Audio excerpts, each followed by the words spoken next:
മക്കളെ ഇന്നത്തെ എൻ്റെ വീഡിയോ കണ്ടില്ലേ, ഇതേ രീതിയിലൊരു കടലക്കറിയാണ് ഞാൻ ഇന്ന് തയ്യാറാക്കിയിരിക്കുന്നത്. വളരെ ലളിതമായ രീതിയിൽ പഴയകാല രുചിക്കൂട്ടാലാണിത് തയ്യാറാക്കിയിരിക്കുന്നത്. ഇത് കുട്ടികളൊക്കെ കഴിക്കും. എരിവും ഒക്കെ ആവശ്യത്തിന് ചേർത്ത് മസാലപ്പൊടിയും ഒക്കെ ആവശ്യത്തിന് ചേർത്ത് തയ്യാറാക്കിയിരിക്കുന്ന വെള്ള കടലക്കറിയാണ്. കണ്ടില്ലേ, നല്ല കൊഴുത്ത ചാറോടുകൂടി തയ്യാറാക്കിയിരിക്കുകയാണ്. കണ്ടില്ലേ, അപ്പം ഇതിനകത്ത് നമ്മൾ കടല അരച്ചുമൊന്നും ചേർത്തിട്ടൊന്നുമില്ല, അതിൻ്റെ ആവശ്യമില്ല. കടല അരച്ച് ചേർക്കാതെ തന്നെ നല്ല കൊഴുത്ത ചാറോടുകൂടിയുള്ള പഴയകാല രീതിയിൽ കുക്കർ കടലക്കറിയാണിത്. അപ്പോൾ ഇതെങ്ങനെയാണ് ഞാനിത് ചെയ്തിരിക്കുന്നതെന്ന് നമുക്ക് വീഡിയോ ഒന്ന് കണ്ടു നോക്കാം മക്കളെ. അപ്പം വീഡിയോയിലേക്ക് പോവാം. അപ്പം മക്കളെ, ഇതിനായിട്ട് എടുത്തിരിക്കുന്നൊരു വെള്ള കടല 200 ഗ്രാമാണ്. അതിലേക്ക് ചേർക്കാനൊരു 3 മീഡിയം പരുവത്തിലുള്ള സവാള, പിന്നെ ഒരു 2 വെളുത്തുള്ളി തൊലി കളയാതെ അത് കഴുകിയെടുത്താണ്. 6 വെളുത്തുള്ളിയുടെ തൂക്കം വരുന്ന 2 വെളുത്തുള്ളിയാണ്. പിന്നെ ഒരു ചെറിയ കഷ്ണം ഇഞ്ചി, 2 ചെറിയ തക്കാളി, 2 എടുക്കത്തില്ല, ചെറുതായതുകൊണ്ട് 2 എടുത്ത് വെച്ചിരിക്കുകയാണ്. പിന്നെ 3 പച്ചമുളക്, കറിവേപ്പില. അപ്പോൾ ഇതെല്ലാം നമുക്ക് ഇഞ്ചിയും വെളുത്തുള്ളിയും ചതച്ച് ഈ സവാളയൊന്ന് അരിഞ്ഞ് കൊണ്ടുവരാം നമുക്ക്. അപ്പം മക്കളെ, നല്ല ഇതേ രീതിയിൽ സ്ലൈസായിട്ട് അരിഞ്ഞെടുത്തിട്ടുണ്ട് നമ്മൾ ഈ സവാള. എന്നിട്ട് തന്നെ നമ്മൾ ഇഞ്ചി വെളുത്തുള്ളി ഇങ്ങനെ ചതച്ച് വെച്ചിട്ടുണ്ട്. നമ്മൾ തക്കാളി ഇതേ രീതിയിൽ കട്ട് ചെയ്തിട്ട് നമ്മളിത് വെന്ത് കഴിയുമ്പോൾ ഇതിൻ്റെ തൊലി എടുത്ത് കളയത്തക്ക രീതിയിലാണ് ഞാൻ കട്ട് ചെയ്തിരിക്കുന്നത്. പിന്നെ 2 പച്ചമുളകും. പിന്നെ നമ്മൾ ഈ കടല 200 ഗ്രാം കണക്കാക്കുകയാണ്, അതിനുള്ള ചേരുവയാണ് ഇതെല്ലാം. അപ്പോൾ ഈ കടല ഇനി നമ്മൾ കുക്കറിലിട്ട് ഉപ്പും മഞ്ഞൾപ്പൊടി ഇട്ട് വെക്കും. എന്നിട്ട് നമ്മളിത് എല്ലാം കൂടെ വറുത്ത് ഇതെങ്ങനെയാണ് ചെയ്യുന്നത് കാണിച്ചു തരാം. അപ്പോൾ സാധാരണ നമ്മൾ കടലയൊക്കെ വേവിച്ചതിന് ശേഷമാണല്ലോ ഇതിൻ്റെ അരപ്പൊക്കെ നമ്മളിതിൻ്റെ മസാലകളൊക്കെ ചേർത്ത് കടലയ്ക്കകത്തിട്ട് നമ്മൾ റെഡിയാക്കി എടുക്കുന്നത്. ഇതിപ്പോൾ നമ്മൾ ഇതിൻ്റെ മസാലകളൊക്കെ ചേർത്ത് കടലയ്ക്കകത്തിട്ട് വേവിച്ചെടുത്താണ് കൊഴുത്ത കടലക്കറി തയ്യാറാക്കുന്നത്. അതെങ്ങനെയാണെന്ന് നോക്കാം. അപ്പോൾ അതിനായിട്ട് ഇതിൻ്റെ ചട്ടി ചൂടായിട്ടുണ്ട്. ഇതിലേക്ക് ഞാൻ 1 ടേബിൾ സ്പൂൺ വെളിച്ചെണ്ണയാണ് ചേർത്ത് കൊടുക്കുന്നത്. നമുക്ക് സാധാരണ ചെയ്യുന്ന പോലെ തന്നെ കടുക് ഇട്ട് കൊടുക്കുവാണ്. ഒരു 1/2 ടീസ്പൂൺ കടുക്. എണ്ണ ചൂടായിട്ടുണ്ട്.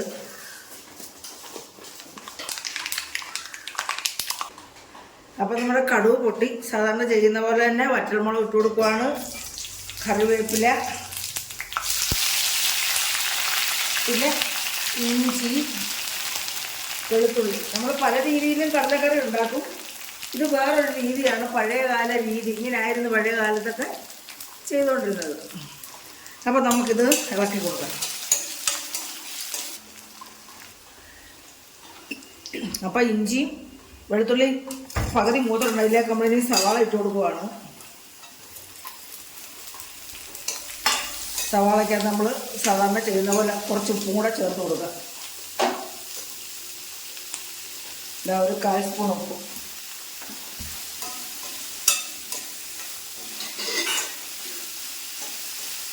അപ്പോൾ ഇതൊന്ന് വരട്ടെ. ആ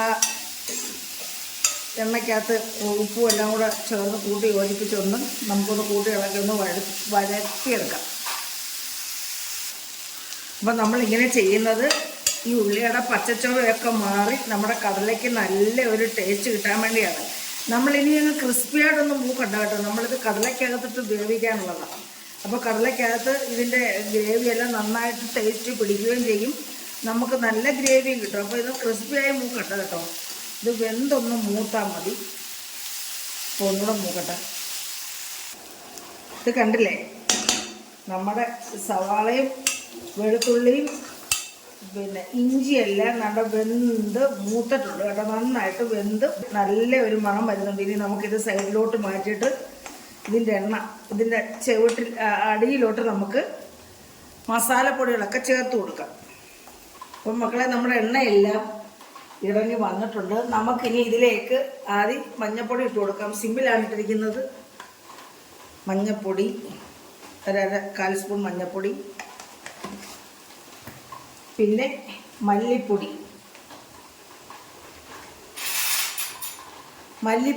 1 ടീസ്പൂൺ മതി. മല്ലിപ്പൊടി 1 ടീസ്പൂൺ. പിന്നെ നമ്മൾ ഇതിനകത്തേക്ക് എരിവ് നമ്മൾ കുരുമുളക് പച്ചമുളകൊക്കെ ചേർക്കുന്നുണ്ട്. അതുകൊണ്ട് ഞാനൊരു 1/2 ടീസ്പൂൺ മുളക് പൊടി ചേർക്കുന്നുള്ളൂ കേട്ടോ. കാരണം എരിവ് നമ്മൾ കറി പുട്ടിന് കഴിക്കാനുള്ളതല്ലേ, അപ്പോൾ പിന്നെ എരിവ് നമ്മളധികം വേണ്ട. പിന്നെ നമ്മൾ ഇതിനകത്തോട്ട് ഒരു 1/4 സ്പൂൺ കുരുമുളക് പൊടിയും കൂടെ ചേർക്കുന്നുണ്ട്. പിന്നെ നമ്മൾ ഇതിലേക്ക് ഒരിച്ചിരി പിന്നെ പെരിഞ്ജീരകം പൊടിച്ചത്, ഒരു 1/4 സ്പൂൺ പെരിഞ്ജീരകം പൊടിച്ചത്, ഒരു മസാലപ്പൊടിയാണിത് കേട്ടോ, അപ്പോൾ ചേർത്തു.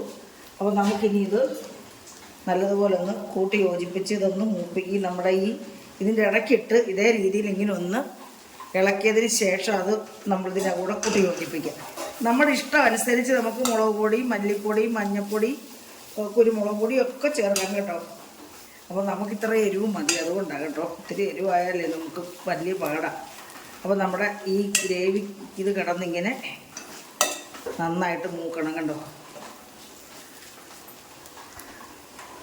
അപ്പം മക്കളെ, നമ്മുടെ ഗ്രേവി എല്ലാം ഇതെല്ലാം നമ്മുടെ മസാല എല്ലാം പിടിച്ച് നമ്മുടെ സവാള എല്ലാം കണ്ട് ഇതേ രീതിയിൽ നമ്മുടെ മസാല എല്ലാം മൂത്തുണ്ട്. ഈ സമയത്ത് നമ്മൾ ഈ തക്കാളി ഇട്ട് കൊടുക്കും കേട്ടോ. ഞാൻ കണ്ട് ഒരു തക്കാളി ഇടുന്നുള്ളൂ കേട്ടോ. നമുക്ക് അധികം തക്കാളി വേണ്ട, സ്റ്റോണിൻ്റെ അസുഖമൊക്കെ ഉള്ളവരുണ്ട് ഇവിടെ. അപ്പോൾ നമ്മൾ അധികം തക്കാളി, ഒരു തക്കാളിയെ ചേർക്കുന്നുള്ളൂ. നമ്മുടെ ഇഷ്ടത്തിന് തക്കാളി ചേർക്കാം. എനിക്കിപ്പോൾ ഒരെണ്ണം മതി. ആ ചെറിയ തക്കാളി ആയിരുന്നത് നമ്മളിങ്ങനെ പച്ചമുളക് നമ്മൾ നേരത്തെ ചേർക്കാതെ കലങ്ങി ചേരും, അതുകൊണ്ടാണ് കേട്ടോ. അപ്പോൾ ഇതിനകത്ത് ഈ പച്ചമുളകും സവാളയും കൂടെ ഇട്ടൊന്ന് വഴറ്റി ഇതിനെയും നന്നായിട്ട് മൂപ്പിച്ചെടുക്കും.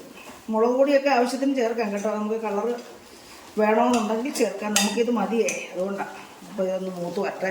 തക്കാളി ഇതിനകത്ത് കിടന്നൊന്ന് മൂത്തൊന്ന് ചേർന്ന് വരട്ടെ. അപ്പം നമ്മുടെ പിന്നെ കടല കറിക്കുള്ള ഗ്രേവി ഇതാണ്ട് ഇവിടെ ഇങ്ങനെ റെഡി ആയിട്ടുണ്ട്. നമ്മുടെ സവാള തക്കാളി കണ്ട് ഇതേ രീതിയിലായിട്ടുണ്ട്. ഇനി ഇത് തക്കാളി ഇത് കിടന്നങ്ങ് വേവാനുള്ളതല്ല, അതിനകത്ത് കിടന്ന് പച്ചമുളകും ഇതേ രീതിയിൽ അതിനകത്ത് വെന്ത് കിടന്നു. അല്ലെങ്കിൽ ഇതങ്ങ് വെന്തങ്ങ് ഇതിനകത്തങ്ങ് കിടന്നങ്ങ് മൂത്തങ്ങ് നമുക്ക് കാണാത്ത രീതിയിൽ അങ്ങ് ആവും. ഇപ്പം നല്ല മണമൊക്കെ വരുന്നുണ്ട്. ഇനി നമുക്കിത് നമ്മുടെ കടലയ്ക്കകത്തോട്ട് ചേർത്ത് വേവിക്കും. കടല എടുക്കട്ടെ ഞാൻ. ഇപ്പോൾ കണ്ടില്ലേ നമ്മുടെ ഗ്രേവിയൊക്കെ അതാണ്ട് ഇതേ രീതിയിൽ കിട്ടിയിട്ടുണ്ട്. ഇത് ഞാൻ നമ്മുടെ കടലയ്ക്കകത്തോട്ട് ചേർത്ത് കൊടുക്കാം. ഇതാ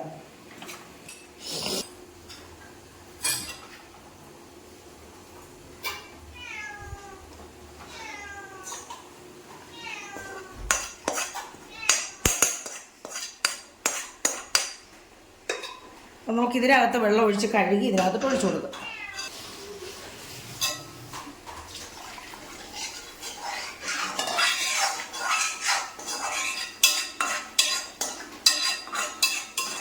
പല രീതിയിലും കടല ഉണ്ടാക്കാം.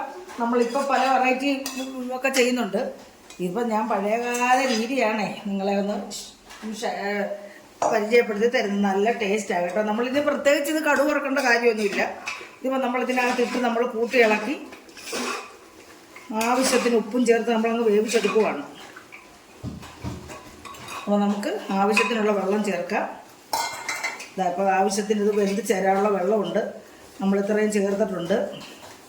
കുറച്ച് വെള്ളം കൂടെ ചേർക്കാം. നമുക്ക് മേലെ നിൽക്കണം. കടലയുടെ മെച്ചം നിൽക്കാവേ ഉള്ളൂ വെള്ളം കേട്ടോ. കാരണം കടല ഇതെല്ലാം കൂടെ വെന്ത് കഴിയുമ്പോഴേ ഇതാ ഇതേ രീതിയിലാണ് വെള്ളം നിൽക്കുന്നത്. വെള്ളം വേണമെന്നവർക്ക് ഇച്ചിരി കൂടെ ചേർക്കാം. അപ്പം നമുക്കിതിനകത്ത് ഉപ്പിടാം. നമ്മൾ 1/4 സ്പൂൺ ഇട്ടായിരുന്നല്ലോ. ഇനി നമ്മൾ 1/2 സ്പൂണും കൂടെ ഇടുന്നുള്ളൂ. അതേ ഉപ്പ് ഇടുമ്പോൾ ശ്രദ്ധിക്കണം. ഇനി നമുക്കിത് അടച്ചു വെച്ച് ഇത് 2-3 വിസിലടിച്ച് 4 വിസിലടിച്ച് നമുക്ക് ഇറക്കി വെക്കാം.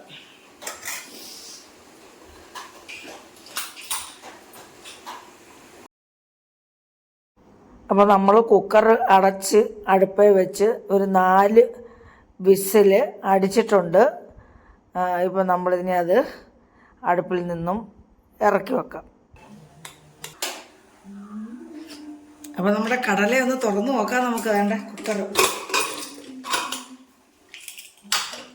കണ്ടില്ലേ ഇല്ലേ? അപ്പോൾ നമുക്കിതൊന്ന് കൂട്ടി ഇളക്കി യോജിപ്പിക്കാം. എന്നിട്ട് വെള്ളം കുറവാണ്, നമുക്ക് കുറച്ച് തിളച്ച വെള്ളം ഒഴിച്ചു കൊടുക്കാം. ഇതാ ആവശ്യത്തിന് ഒഴിച്ചു കൊടുക്കാം. എന്നിട്ട് നമുക്കൊന്ന് അടുപ്പേ വെച്ചത് ഒന്നുകൂടെ ഒന്ന് തിളപ്പിക്കാം. തിളപ്പിക്കുമ്പോഴേ ഇത് നല്ല കറക്റ്റായിട്ട് ആ എണ്ണയൊക്കെ തെളിഞ്ഞ് വരത്തുള്ളൂ. കുറച്ച് വെള്ളം ഒഴിച്ചു, നമ്മുടെ ആവശ്യത്തിന് വെള്ളം ഒഴിച്ചു കൊടുക്കും കേട്ടോ. അപ്പോൾ ഞാനിത് അടുപ്പ വെച്ചൊന്ന് തിളപ്പിക്കുവാണ്. കണ്ടില്ലേ? അപ്പോൾ ഇതൊന്ന് പെട്ടെന്ന് തിളയ്ക്കാനുണ്ടാവും. ചൂടുവെള്ളമല്ലേ ഒഴിച്ചത്, കണ്ടോ തിളയ്ക്കുന്നേ. അപ്പോൾ തിളച്ച് നമ്മൾ ഉപ്പ് നോക്കട്ടെ ആദ്യം.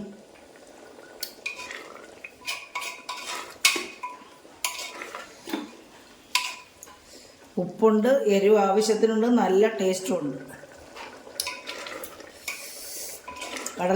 ഇനി നമുക്കിത് സെർവിങ് പ്ലേറ്റിലേക്ക് മാറ്റാം.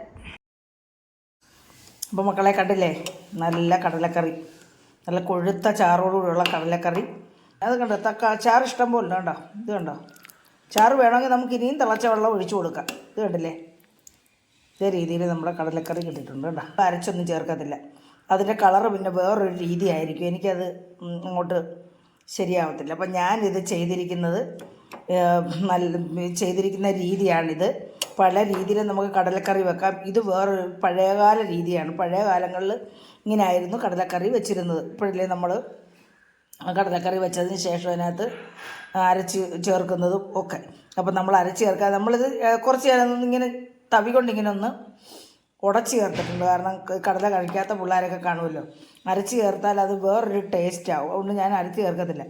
അപ്പോൾ എൻ്റെ ഈ ടേസ്റ്റി കടലക്കറി ഉണ്ടാക്കിയിരിക്കുന്നത് എല്ലാവർക്കും ഇഷ്ടപ്പെട്ടുവെന്ന് വിശ്വസിക്കുന്നു. ഇഷ്ടപ്പെട്ടിട്ടുണ്ടെങ്കിൽ എല്ലാവരും സാധാരണ ചെയ്യുന്ന പോലെ ഒന്ന് സപ്പോർട്ട് ചെയ്യുക. അപ്പോൾ അടുത്ത ഒരു നല്ല വീഡിയോ ആയിട്ട് വരുന്നവരെയും മക്കളെ എല്ലാവർക്കും എൻ്റെ നന്ദി.